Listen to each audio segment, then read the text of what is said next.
The road to the 2022 edition of the Afro Street Festival has finally begun. The journey started with a special pre-event tagged An Ode to Blackness. Afro Street Festival is an annual event which celebrates and showcases street fashion, art, culture, heritage, and support youth engagement through creative expression. The 2022 edition of the Afro Street Festival is tagged Negritude, which the organizers stated would evolve culture, new mindset, and bring in great experiences. We witnessed the Ode to Blackness, which is the pre-event before the main show, and it was extremely colorful. It was an evening of fashion, art, music, poetry, and performances in celebration of Blackness. There was also an educative panel section which had influential and great personalities who are well grounded about our culture and heritage. Watch the highlights. It's like things fall apart.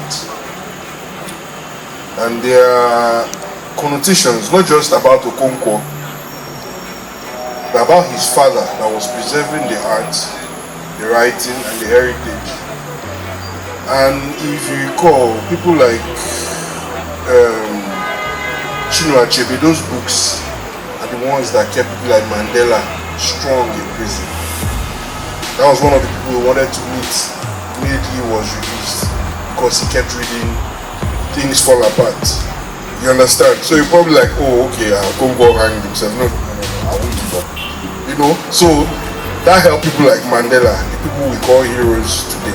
Is that skin color is still very sensitive. It's still a very sensitive subject matter, as we are seeing in like Black Lives Matter issues and the modern world. But I think Africans need to rise above and ahead, move ahead. Mindsets are way more important, and African minds, given the quality and quantity of research and knowledge available that's gone into this subject, we still have a lot of reconstruction to do in the African mindset. That's my take. The story of a man that tied his horse to a stake with a rope. For many, many years, this horse was tied, oppressed, suffered. Then one day, the man came, released his horse, and the horse was now free to run, to gallop, to take over, to escape, to start afresh. But guess what? This horse never moved. This horse stayed in the same position, even though he was now free. Are you sure this is not what is happening to us? Negro, black man, you are now free. Run. Run without looking back. Thank you. What are some of these things or challenges that you face that you can point at and say it's as a result, or it's because of your skin tone, your Africanness? Because for someone like me, back when I used to model actively and I had the chance of winning a few pageants and representing Nigeria abroad at different international pageants, one of the things that I noticed was that when you arrive, you quickly see that the competition was between the white people, the whites, as we now use the word, the other people. So it was not a competition for all the delegates. It was a competition for the white people. So occasionally when an outstanding looking brown person or African person shows up, she's added to the list of competitors. But otherwise, we're all just there to quote and unquote fill in the missing numbers. So it was obviously a race thing. It was subtle, but in some cases it was in your face. For you people, what are some of these challenges, in your field of work? What are the challenges and biases that arise from being African, and how can you create, and creatives like us rise above them? Is represented by a skinny nature. The woman that they see on the fashion runways, the one that walks with the so-called catwalk, full-bodied African woman cannot do the catwalk. So we must have some skinny-looking woman with an oversized dress in most cases, you know, and all the shoulder bones and neck bones sticking out. That's their concept of beauty. Why do we put our women in fattening rooms? Why do we put our women in fattening rooms so that they look more attractive, well-fed, you know? So, for me, I refuse to be changed. Nobody can change me. Marcus Garvey said, emancipate yourself from mental slavery. I am an awakened African. I am wide awake. I am no longer in that slumber of colonialism. Okay? So,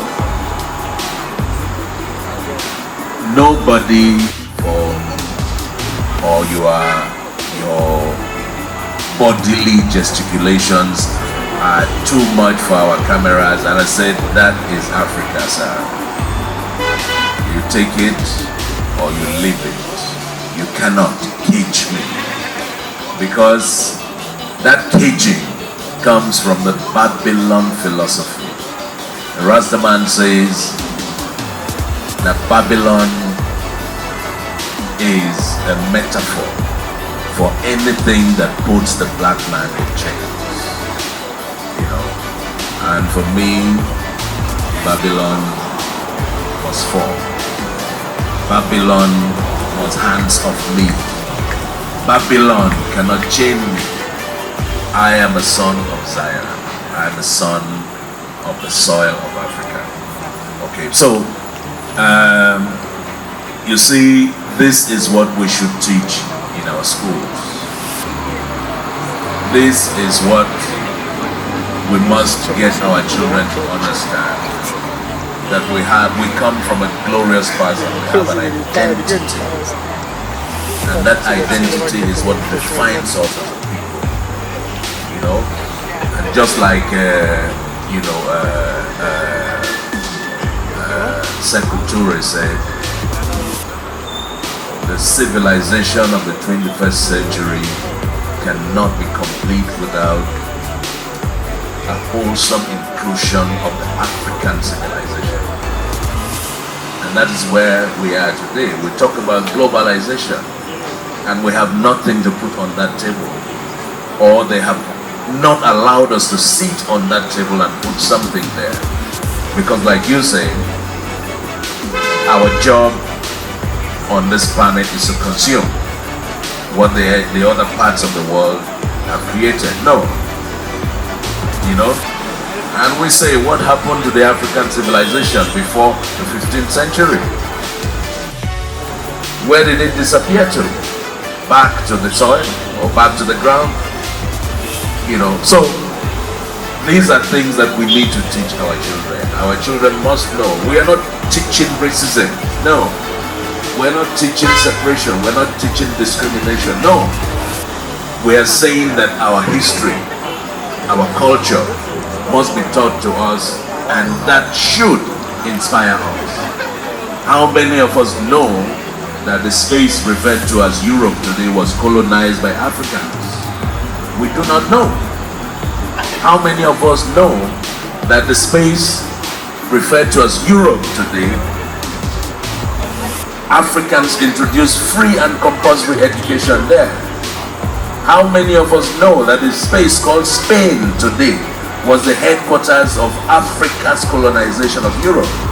Nobody's teaching us in the schools anymore. We need to go back to that. All we know is that Europe colonized Africa, and they did not introduce free and compulsory education. Why? Why? So, we need to go back to the books and tell our story the way that it happened, not the way that others perceive it.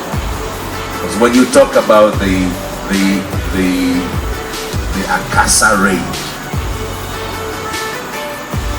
the first thing that comes to your mind is that the British raided Akassa. No, it was the other way around. The people of Akassa, under the leadership of King Koko, attacked the Royal Niger Company and defeated the first time that the British Army was defeated. The Royal Niger Company here in Nimbi.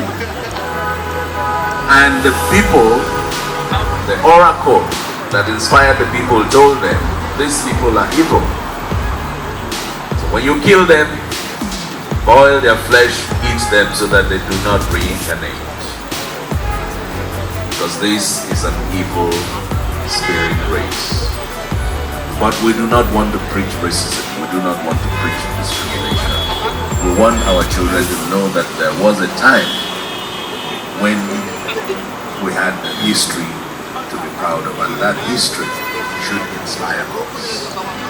If we're here today, we do not know that what we refer to as the air conditioner was invented by a black man.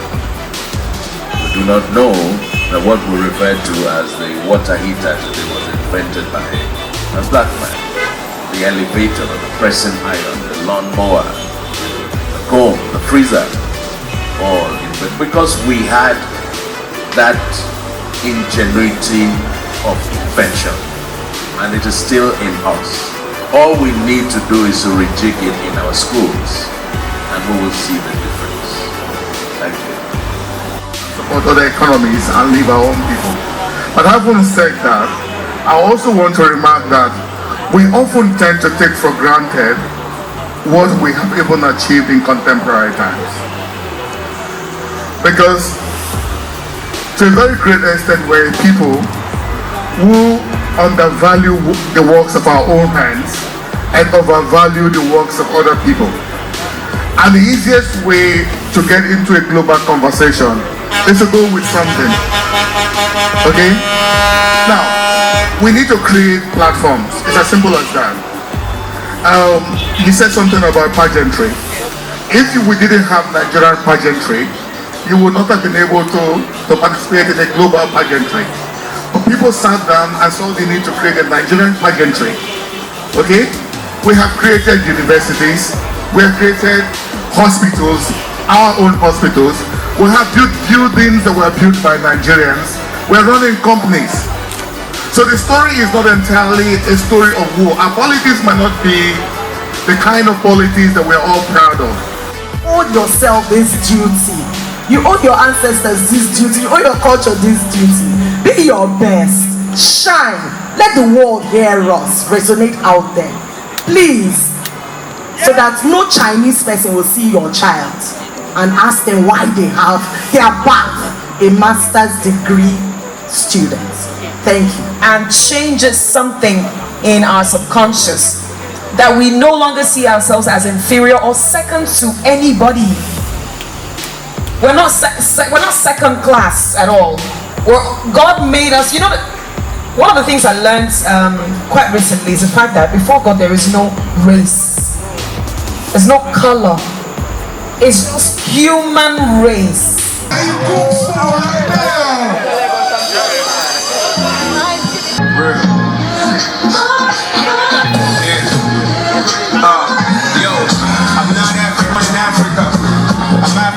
Africa was born in me. Rastafari, I can't forget you, Nani Dread. You're up in here. I gotta respect. I want to hear your voices.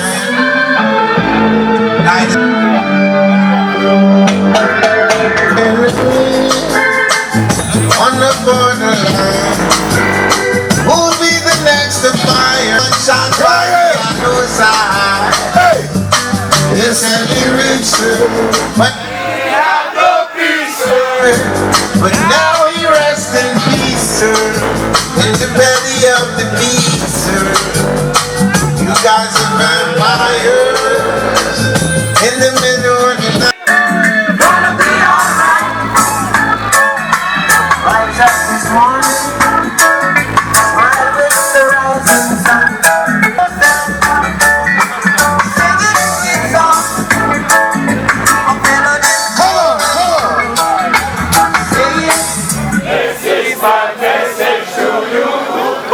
Yo, people! Somebody say more fire! listen this. We have people from Africa, people from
now this is the important part. Emancipate yourself, none but yourself. Free our mind. Have no fear for atomic energy, 'cause none of them can stop the time. How long shall they kill our prophets while we some it's just a part of it. We've got to fulfill the book. People, I want you here to sing these songs of freedom. That's all I everybody, let me hear you.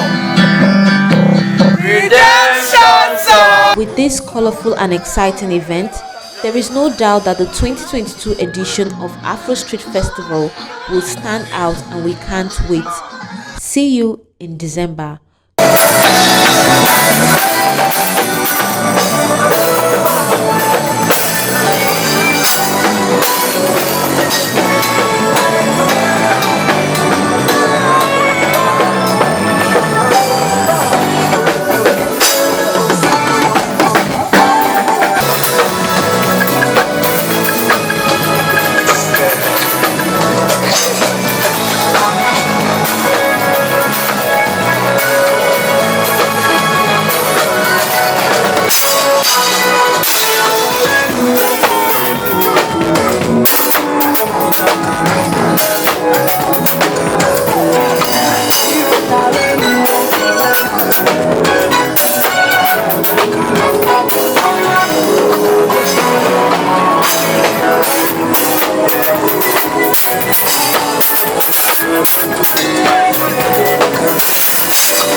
Don't forget to like this video, share and subscribe to this channel. Visit www.gistalways.ng to be inspired and be informed.